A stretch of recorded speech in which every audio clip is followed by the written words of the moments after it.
بسم اللہ الرحمن الرحیم. پروگرام مذاکرہ محمد اصغر یزدانی آپ کی خدمت میں ایک مرتبہ پھر حاضر ہے. بات ہو رہی ہے اسلام میں ان خواتین کا ذکر کہ جن کو پیغمبر گرامی اور اسلام نے عظمت عطا کی یا جن کی عظمت کو بیان کیا ہے.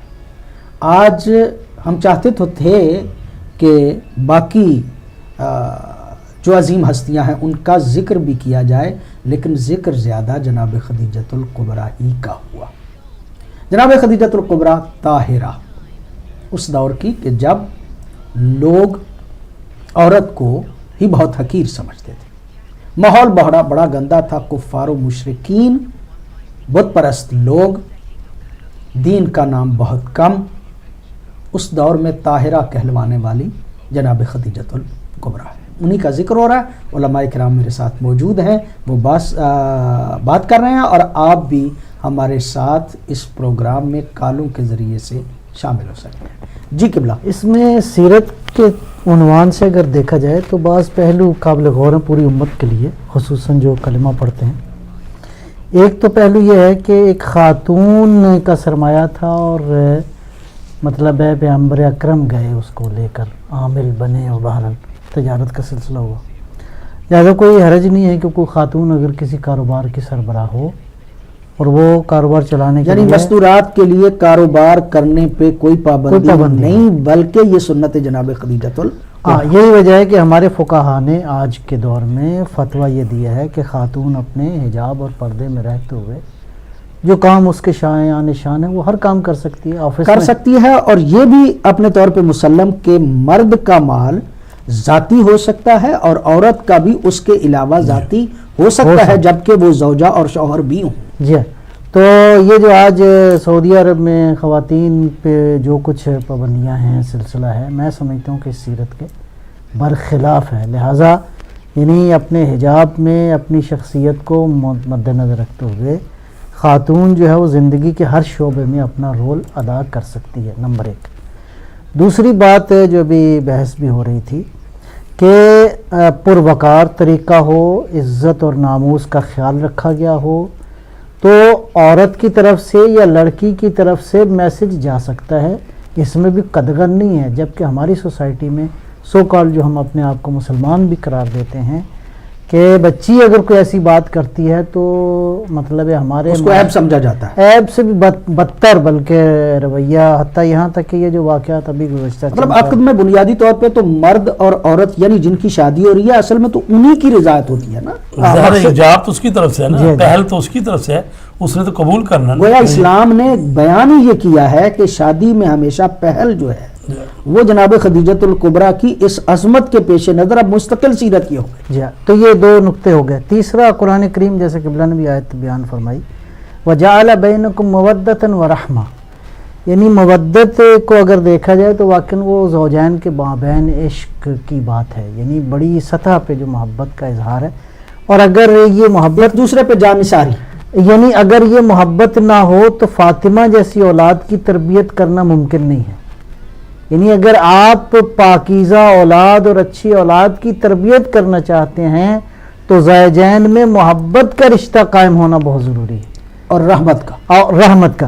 میں یہ عرض کروں گا یعنی قرآن نے زوجیت کے رشتے کو جس خوبصورت انداز سے بیان کیا ہے، جن پہلوؤں سے بیان کیا ہے، ہن لباس لکم وانتم لباس لہن، جعل بینکم مودۃ ورحمہ، یا مثال کے طور پہ قرآن کہتا ہے جعل من انفسکم، یعنی ایک جان قرار دیتا ہے اس رشتے کے حوالے سے. میں سمجھتا ہوں کہ اس کی کامل ترین تصویر جو ہے وہ نبی اکرم صلی اللہ علیہ وسلم اور جناب خدیجہ سلام اللہ علیہا کہ کس طرح ایک دوسرے کے عاشق تھے، کس طرح ایک دوسرے پہ ایثار کرنے والے تھے، کس قدر وہ ماحول پاکیزہ تھا. رحمت سے اگر ہم اس میں یہ جو بیان کیا ہے بعض مفسرین نقطہ، وہ کہتے ہیں مودت جو ہے یہ شروع کی زندگی میں جب جوانی کے عالم ہے دونوں کا، اور جوں بڑھاپا آتا جائے گا تو یہی مودت رحمت میں بدلتی جائے گی.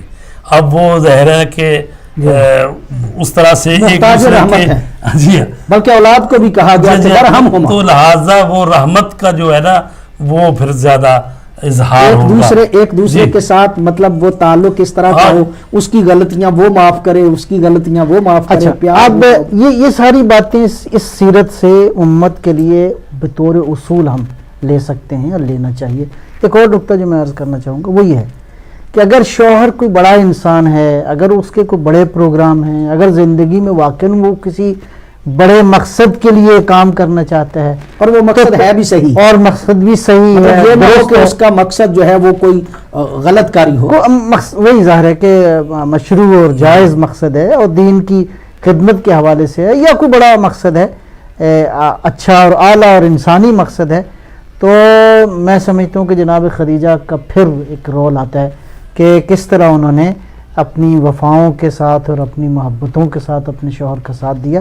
تو یہ ساری چیزیں جو ہیں وہ موجود ہیں. یعنی گویا مطلب یہیں پہ رک کے میں اب آپ کی بات کو کاٹ رہا ہوں کہ پیغمبر گرامی صلی اللہ علیہ وآلہ وسلم کا ایک دور وہ آتا ہے جناب خدیجۃ الکبریٰ کے بعد کے مطلب کئی ازواج جو ہیں وہ پیغمبر گرامی کے ہاں موجود ہیں جو کہ ہماری مائیں ہیں، لیکن وہ دور وہ ہے کہ جب پیغمبر گرامی کے حالات ذرا نسبتاً اور طرح کے تھے.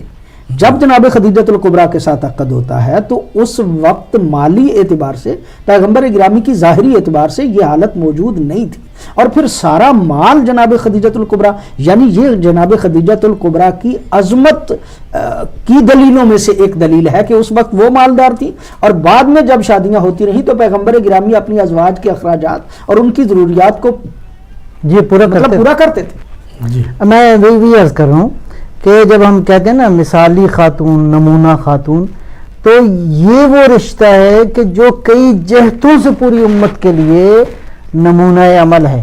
بی بی خدیجہ کا مثلا رشتے کے حوالے سے جو مراحل ہیں، بہرحال کچھ نہ کچھ بیان بھی ہوئے، کہ اس میں ایک اور نقطہ مجھے ابھی ذہن میں آ گیا، وہ یہ ہے کہ پیغمبر اکرم نے جب گفتگو چلی اور دونوں کی آپس میں گفتگو ہوئی تو اس میں ایک مرحلے پہ تاریخ نے لکھا ہے کہ حضرت نے کہا کہ بھی آپ نے میرا انتخاب کیوں کیا ہے، میرے جیسا غریب آدمی، آپ کو تو چاہیے آپ اپنے اسٹیٹس کا انتخاب کرتی. لیکن بہرحال وہ بھی یہ ہے کہ ظاہر ہے کہ بی بی نے کہا کہ میں اس مال و دولت کی وجہ سے آپ کا انتخاب نہیں کیا. تو گویا وہ ایک جو تصور بی بی کے ذہن میں اعلیٰ انسان کا تھا، اعلیٰ خصوصیات کا تھا، وہ گمشدہ پیغمبر کی نظر میں بی بی کو نظر آیا، اور پیغمبر اکرم نے بھی اس کے بعد پھر جو زندگی ہے ساری کی ساری، لہذا حضور سرور دو عالم صلی اللہ علیہ وآلہ وسلم کی زندگی کے اس ازدواجی زندگی کے مختلف مرحلوں کو دیکھا جائے تو امت کے لیے بڑے ہی رہنما اصول موجود ہیں. میں سمجھتا ہوں کہ انہی اصولوں کے حوالے سے اور اگلے مرحلے میں اس دونوں پاکیزہ رشتے کے نتیجے میں جو اولاد کی تربیت ہوئی، جس پاکیزہ مطلب تعلق کے نتیجے میں آگے اولاد ہوئی، تو یہ پھر آگے وہ مرحلہ ہے.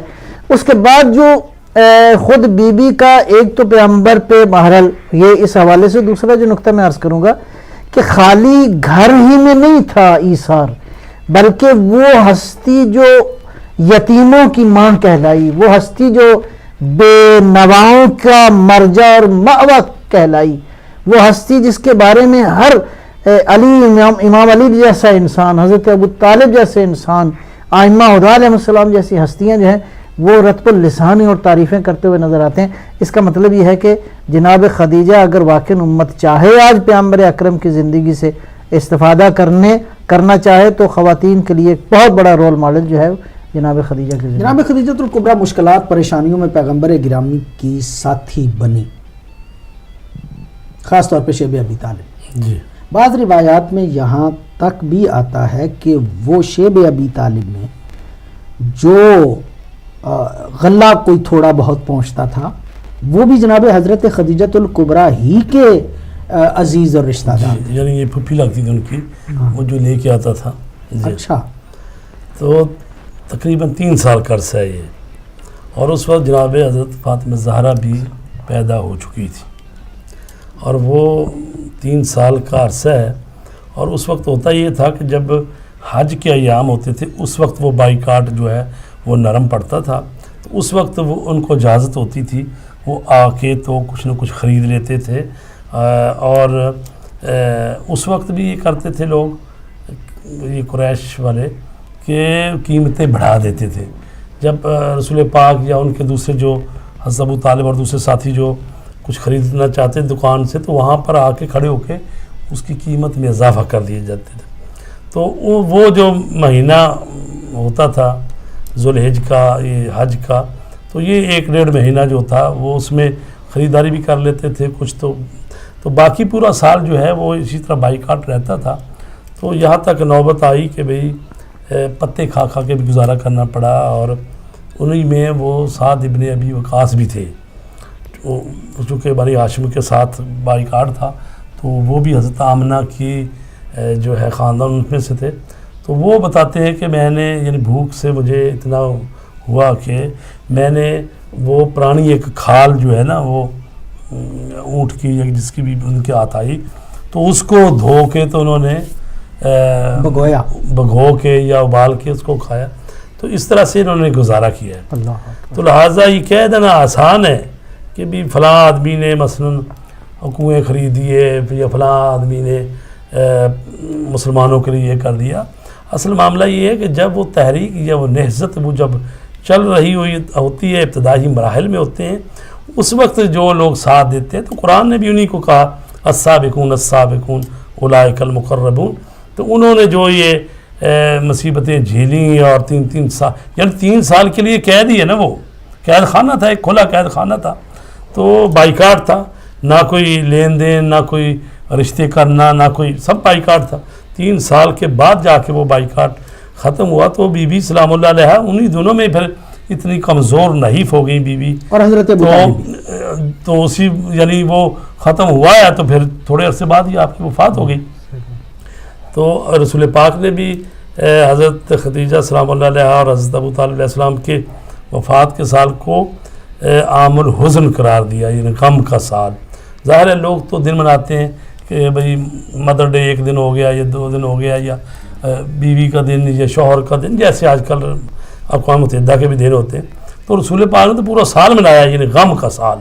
تو اس سے آپ کی عظمت جو ہے وہ یعنی اس سے مطلب وہ جناب خدیجۃ الکبریٰ اور حضرت ابو طالب دونوں کی عظمت ہے وہ واضح ہوتی ہے. ظاہر دونوں محسن اسلام ہے وہ تو یہ محسن اسلام ہے. جی ہاں وہ تو اس میں تو کوئی 2 حرف ہے نہیں کہ حضرت ابو طالب نے بھی جو قربانی دی اور حقیقت میں دیکھا جائے تو حضرت ابو طالب کی ہی قربانی ہے. یعنی اس وقت بھی شب ابی طالب میں بھی رسول پاک صلی اللہ علیہ وآلہ وسلم کو دشمنوں سے بچانے کے لیے راتوں کو اٹھ کے ان کے بستر کو بدلتے تھے کہ بھی بیٹے تم دوسری جگہ چلے جاؤ اور اپنے اولاد جو ہیں کبھی حضرت علی کو ان کے بستر پر لٹا رہے ہیں کبھی دوسرے بھائی کو ان کے بستر پر لٹا رہے ہیں.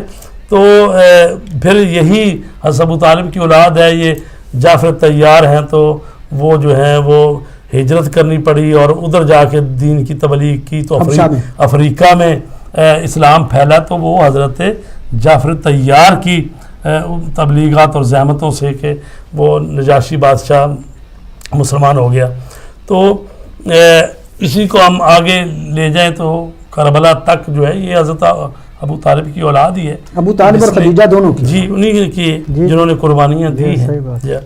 تو واقعاً یہ وہ ہستیاں ہیں کہ جو مظلوم ہیں تاریخ میں کہ ان کا ذکر اس طرح سے نہیں کیا جاتا. حتیٰ کہ حضرت ابو طالب کو تو مسلمان ماننے کے لیے بھی لوگ تیار نہیں ہیں جبکہ ابو سفیان اور اس جیسے دوسرے لوگ جو ہے جو کہ اس وقت شریک سفر ہوئے کہ جب اسلام تو اپنے پوری آب و تاب کے ساتھ جگبگا اٹھا تھا اور یہ لوگ تھک گئے تھے طلقاء میں سے ہیں جی طلقاء تھے.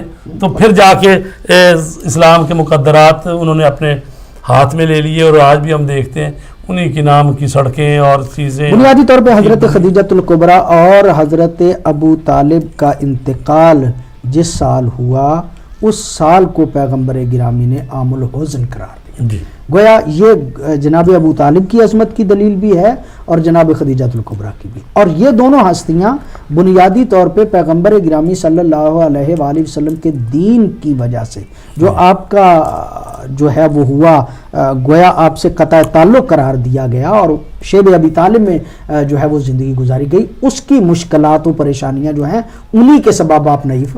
اس کو اگر میں اس جملے میں عرض کروں آپ کی خدمت میں کہ خاتم المرسلین صلی اللہ علیہ وآلہ وسلم نے یہ جو عام الحزن ہے اس تاریخ شاید بشریت میں اور کم از کم تاریخ اسلام میں یہ بے نظیر ہے یہ بات کہ پیغمبر جیسی ہستی نے 1 سال کو آفیشلی یعنی سرکاری طور پر اسلام نے اس کو حزن کا اور غم اور اندوہ کا سال قرار دیا ہو. اس زاویے کو سمجھنے کی ضرورت ہے کہ ختمی مرتبہ صلی اللہ علیہ وسلم کے لیے کس قدر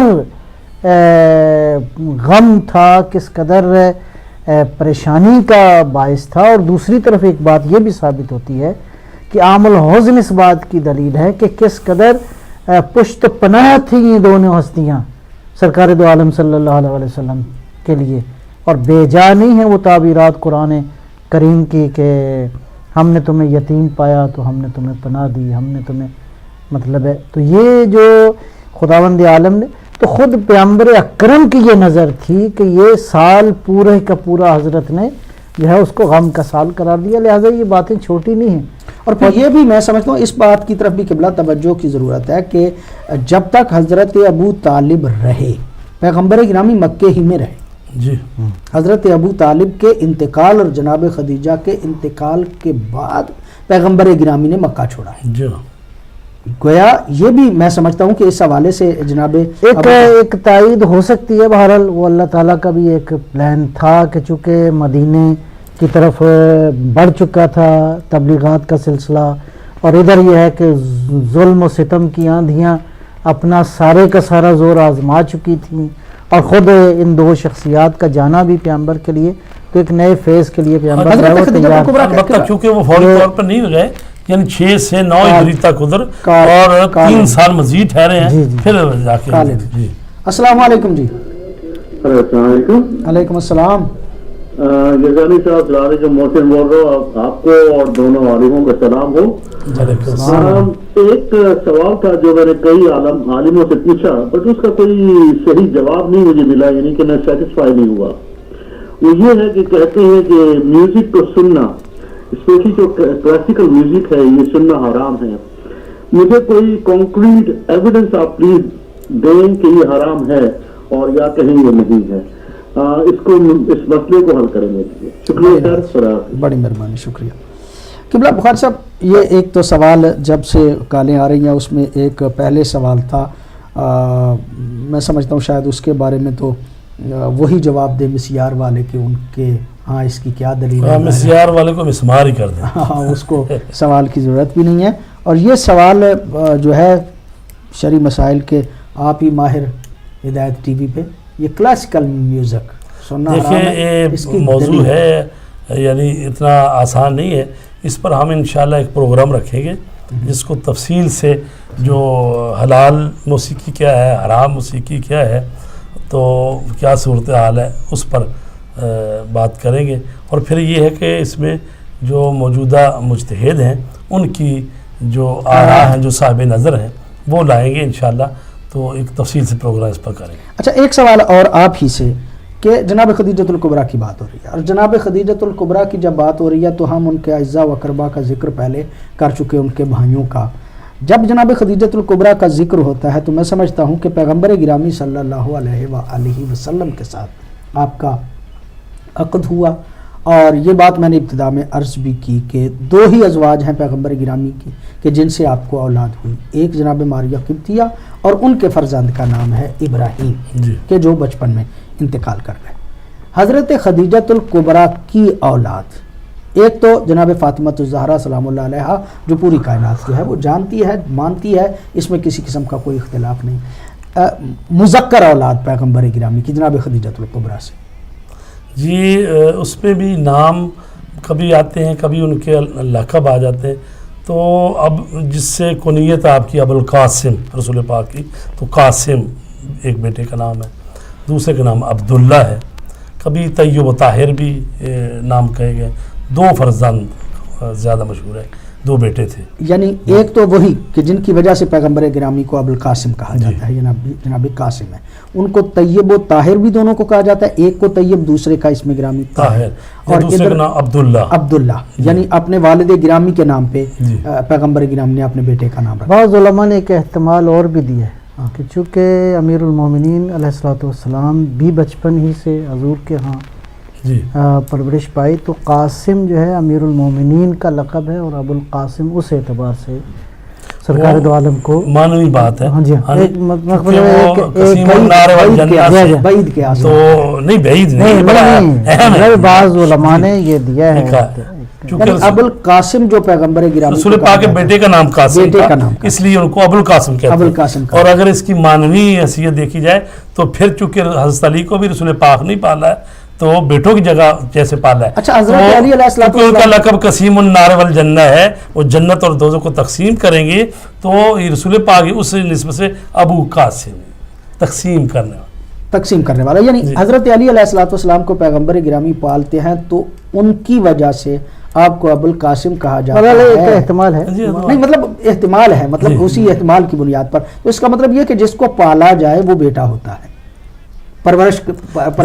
عربوں میں ایسا تھا نا، یہ تو اللہ تبارک تعالیٰ نے پھر جب آیت آ گئی، اور جن بیٹیوں کو پالا جائے وہ بیٹیاں نہیں ہوتی. سنی تو نہیں ہوتی، مطلب ہے کہ بولی جاتی ہے نا بیٹیاں. تو یہی تو ہے کہ جب حضرت زید کو رسول پاک نے اپنا بیٹا بنایا تھا متبنہ، ٹھیک ہے، تو اب جب اس کی شادی حضرت زینب سے کی گئی، پھر اس سے طلاق ہوئی اور اللہ تبارک تعالیٰ نے کہا اس سے شادی کرو، تو ظاہر ہے یہ بہت بڑی بات تھی معاشرے میں. تو وہاں پر یہ سورہ احزاب میں آیت آئی ہے نا کہ جو نبی ہیں وہ تمہارے مردوں میں سے کسی کے باپ نہیں ہیں، ولیکن خاتم النبیین ما کان محمد ابا احد من رجالکم ولکن تو رسول اس اللہ ہے. سے پھر یہ بات طے ہوگی کہ آئندہ جو ہے نا وہ نہیں، میرا کہنے کا مطلب یہ تھا کہ جناب خدیجۃ الکبریٰ کی کچھ بیٹیاں جی کہی جاتی ہیں تاریخ میں، جبکہ بیٹیاں تو ہم کہتے ہیں لیکن صلبی نہیں ہے. مطلب یہ کہ تاریخ میں وہ بیٹیاں چونکہ پیغمبر گرامی صلی اللہ علیہ وآلہ وسلم کے ہاں پلی تھیں، جناب زینب، ام کلثوم اور جناب رقیہ. یہ 3 ایسی بیٹیاں ہیں کہ جو پیغمبر گرامی کی صلبی بیٹیاں نہیں تھیں.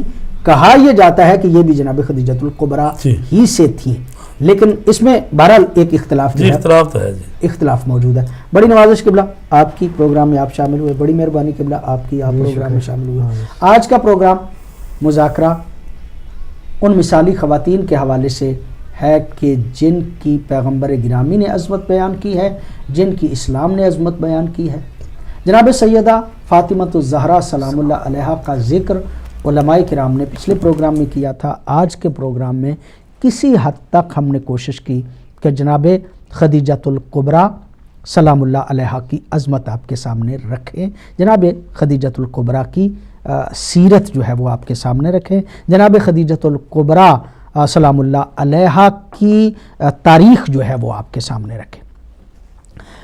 پھر ایک مرتبہ ہم یہ عرض کرنا چاہیں گے آپ کی خدمت میں کہ جناب خدیجۃ الکبریٰ وہ ہیں کہ جو پیغمبر گرامی صلی اللہ علیہ وآلہ وسلم کی پہلی زوجہ ہے، اور 25 سال کا عرصہ پیغمبر گرامی صلی اللہ علیہ وآلہ وسلم کا آپ کے ساتھ گزرا. جب تک جناب خدیجۃ الکبریٰ رہیں، پیغمبر گرامی نے کسی اور زوجہ سے عقد نہیں کیا. پیغمبر گرامی صلی اللہ علیہ وآلہ وسلم کی یہ زوجہ ہماری ماں وہ ہے کہ جو زمانہ جاہلیت میں بھی عفیفہ کے نام سے یاد کی جاتی تھی، طاہرہ کے نام سے یاد کی جاتی تھی، عاقلہ کے نام سے یاد کی جاتی تھی، حکیمہ کے نام سے یاد کی جاتی تھی. ظاہر سی بات ہے کہ جناب خدیجۃ الکبریٰ اختلاف بھی ہو تو یہ تو مسلم ہے کہ جناب سیدہ فاطمۃ الزہرا کی ماں ہے. جناب سیدہ فاطمۃ الزہرا کی عظمت علماء کرام نے بیان کی. اس دین اسلام کی حفاظت اور محافظت کے لیے جو کردار اولاد زہرا نے ادا کیا وہ کسی اور نے نہیں کیا، اور یہ ساری باتیں جاتی ہیں جناب خدیجۃ الکبریٰ ہی کے کھاتے میں. جناب خدیجۃ الکبریٰ ام الائمہ کے نام سے بھی یاد کی جا سکتی ہیں. جناب خدیجۃ الکبریٰ کی عظمت بہت زیادہ واضح ہے. ملت اسلامیہ کو چاہیے کہ جناب خدیجۃ الکبریٰ کی عظمت کو اور زیادہ بیان کریں. کہیں ان کی سیرت کا جو گوشہ مخفی ہے اور جس گوشے پہ عمل کر کے میاں بیوی آپس میں بہتر زندگی گزار سکتے ہیں، ان تمام گوشوں کو واضح کرنے کی ضرورت ہے. آج کے پروگرام سے محمد اصغر یزدانی کو اجازت دیجیے. والسلام علیکم ورحمۃ اللہ وبرکاتہ.